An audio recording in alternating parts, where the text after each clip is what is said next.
Dibrugarh university BED যি আপোনালোকৰ admission হয় সেয়া বৰ্তমান আৰম্ভ হৈ গৈছে আৰু যদি আপোনালোকেও ডিব্ৰুগড় ইউনিভাৰ্চিটিত BED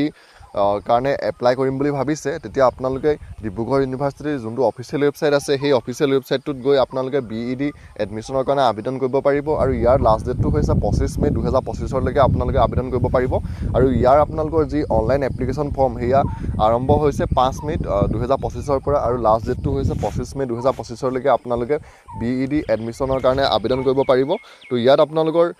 BED programme name of university Dibrugarh university academic session 2025 and 27ৰ যোনটো আপোনালোকৰ একাডেমিক ছেশ্যন হয় তাৰ এণ্ট্ৰেঞ্চ এক্সামৰ যোনটো এক্সাম হয় আপোনালোকৰ কমন এণ্ট্ৰেঞ্চ টেষ্ট তাৰ যি আপোনালোকৰ অনলাইন এপ্লিকেশ্যন হয় সেয়া আপোনালোকৰ বৰ্তমান হৈ আছে অনলাইন এপ্লিকেশ্যনৰ আপোনালোকৰ এপ্লাই হৈ আছে। তো আপোনালোকে যদি কৰিব বিচাৰে তেতিয়া ইয়াৰ কাৰণে আবেদন তেতিয়া আপোনালোকে 5 মে'ৰ পৰা আপোনালোকে 25 মে'লৈকে ডিব্ৰুগড় ইউনিভাৰ্চিটিৰ যোনটো অফিচিয়েল ৱেবছাইট আছে সেই অফিচিয়েল ৱেবছাইটটোত গৈ আপোনালোকে